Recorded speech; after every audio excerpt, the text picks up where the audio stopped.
لو عايز مكان يجمع لك حاجات كتيرة جدًا تتعلمها، ما بين بقى AI machine learning block coding أو script coding، تتعلم HTML، عايز تتعلم Python، Java، كل دوّة جِبت لك web site كامل متكامل في مكان واحد. وأحلى حاجة فيه إن على كل المشاريع اللي فيه مشاريع تطبيقية، يعني ساعات الناس بتزهق من الكورسات المملة والخطوات الكتير، ينفع الولاد من أول 4 سنين، ويالّا بينا نتعلم حاجات.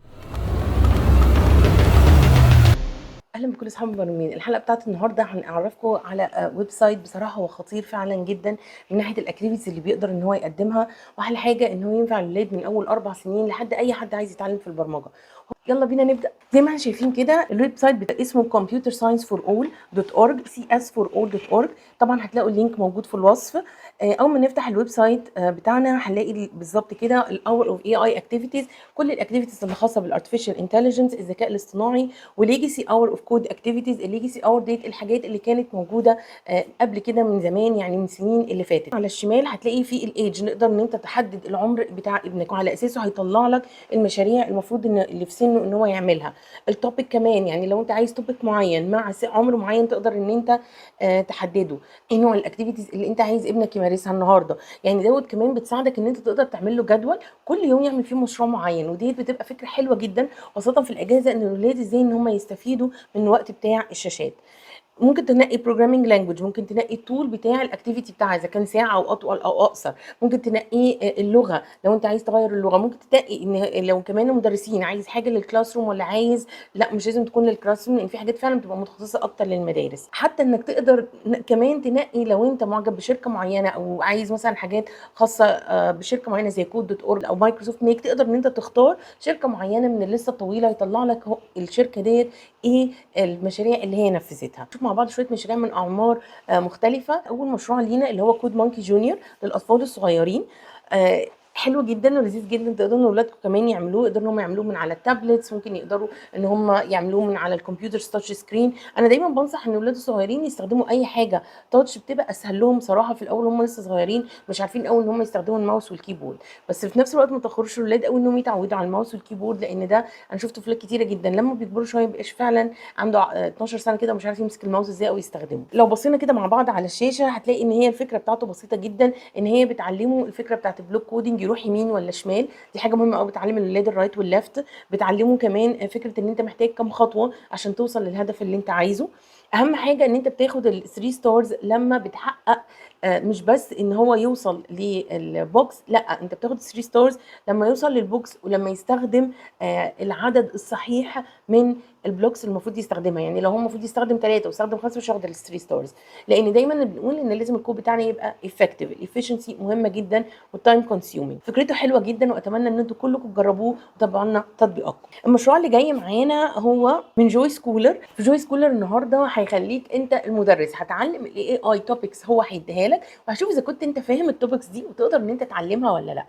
فكرته حلوه جدا ورائع بصراحه، وتقدر ان انت كمان انتراكت معاه ويبين قد ايه انت فاهم المواضيع اللي هو بيتكلم فيها ولا لا، ولو مش فاهمها كمان هتتعلم منه كتير جدا. بصراحه انصح اي حد من اول كده 12 13 سنه ان هو يجربه، وفعلا بجد من المشاريع اللي انا شخصيا استمتعت جدا وانا بعملها.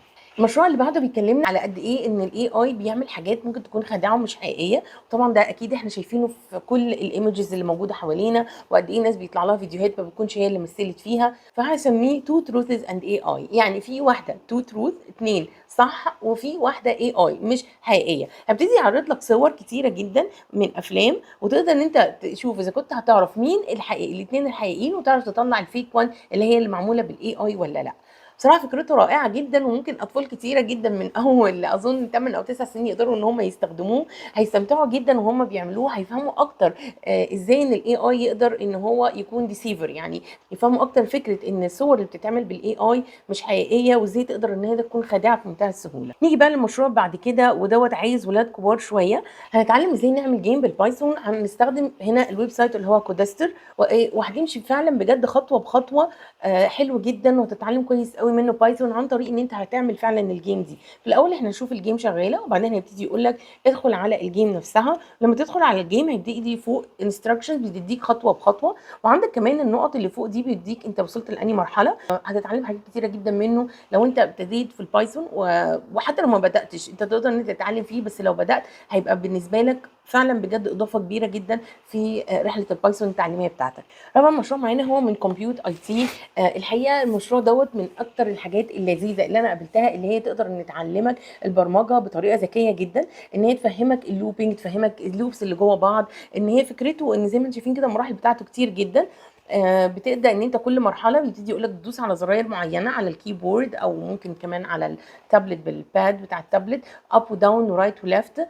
انا افضل ان المشروع ده صراحه يتعمل على يبقى معاك كيبورد، حتى لو تابلت بيبقى فيه كيبورد متوصله بالتابلت، تقدر ان انت تبقى فاهم كويس قوي فكره الرايت والليفت، فكره الريبيتيشن، عايزه اكرر الحاجه اكتر من مره، اللوبينج ازاي بيتعمل ويكون صح، وتمشي بقى في البيزكس بتاعت البروجرامينج لحد الاخر. بصراحه ويب سايت خطير، فكرته رائعه جدا، واتمنى واي حد فعلا بجد لسه مبتدئ او بيتعلم، اكسرسايز مهم قوي قوي للولاد انهم يعملوه. واحلى حاجه ان انتوا كمان ممكن تعملوه معاهم وتعملوا سباقات بقى مين اللي هيخلص عدد ليفل اكتر من التاني.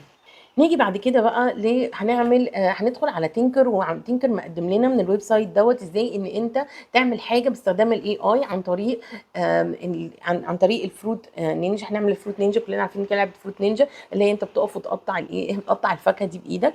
ان انت هتستخدم الكاميرا، وهو هيخلي الكاميرا، هيديك الاي اي بتاع الكاميرا السنسور ان هو يشوفك، يقدر ان هو يحدد ايدك فين، وتقدر ان انت لما الموفمنت بتاعت ايدك تبقى في نفس الوقت موجوده مع السكرين مع الفاكهه، تبدا الفاكهه ان هي تشو ان هي اتقطعت. مشروع حلو جدا ومتكامل، وتقدر ان انت برضو تتعلم منه حاجات كتير قوي عن الارتفيشال انتليجنس. واحلى حاجه ان هو عاملين المشروع ده ويب بيست، يعني معمول بالاتش تي ام ال والجافا سكريبت. هتلاقي الكود كله مكتوب بالجافا سكريبت، وبرضو عندك خطوات خطوه بخطوه بالظبط تقدر ان انت تمشي فيها وتفهم المشروع، يقدر ان انت في الاخر هتوصل تعمله ازاي. بصراحه المشروع دوت انا لما عملته كنت حاسه ان هو صعب شويه، يعني لو حد ما عملش يعني مش اصغر من 12 سنه، ولازم يكون عمل برمجه قبل كده، والا هيحس ان المشروع صعب مش هيقدر يكمل فيه. ممكن اظن من 14 سنه واكتر يقدروا ان هم يعملوه في منتهى السهوله. زي ما شايفين كده الاكتيفيتيز بصراحه لا تنتهي. يعني انا لو عملنا حلقات على الاكتيفيتيز ديت، وعملنا كل اكتيفيتي في حلقه، هنقعد في حلقه كامله نحل في الاكتيفيتيز ديت. فاتمنى بجد ان انتوا تجربوا حاجات كتيره جدا وتبعتوها لنا تحت هاشتاج كود فور اول.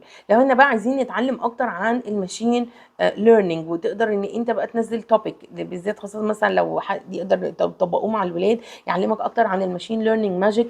وبصراحه مع ان هي سلايدز، بس انت هتقدر ان انت تفهم اكتر عن الماشين ليرنينج، لان احنا هنستخدم في المشروع دوت التيتشبل ماشين، واحنا كنا عملنا حلقه كامله على التيتشبل ماشين تقدروا ان انتوا تشوفوها. نيجي بقى للجيم اللي جايه وهي باك مان. في اكتيفيتيز لذيذه جدا مقدمه من رولر دوت جيم. لو دخلت عليها هتلاقي فيديوهات يقول لك بالتفصيل كويس قوي تقدر ان انت تعمل ايه، وبعد ما تخلصها ممكن كمان تعمل الجيم بتاعتك. بس احنا النهارده هنركز على باك مان، ازاي هو خطوات ان انت تعملها. مديك فيديو شرح خطوه بخطوه بيمشي معاك، وكل مرحله لما بتخلصها بتدوس نكست بيدخلك على المرحله اللي بعدها. من اول ان انت تبني الجيم، من اول ان انت ترسم الجيم بتاع باك مان، من اول ان انت ازاي تعمل الكود، ممكن تعمل نفس الديزاين بتاعه، ممكن تعمل ديزاين مختلف. بصراحه فكرتها حلوه جدا ورائعه، ومن الحاجات اللي انا انصح بشده ان انتوا تعملوها، وما اظن هتنفع الاولاد من اول 13 سنه كده ان هم يعملوها. واخر حاجه معانا النهارده هي ميك كود، بتعلم الاي اي ان هو ياخد تيرنز معينه للباج بتاعتك، تضربها على باس معين، وبعد ما تضربها على الباس دوت تقدر تخلي الباج بتاعتك تروح تنافس مع باجز تانيين. كله كود عن طريق البلوجز، وبرده مديك خطوات ازاي ان انت تمشي عليها في المشروع. مشروع لذيذ جدا جدا، ينفع الاطفال من اول 9 سنين ان هم يجربوه، هيستمتعوا بيه.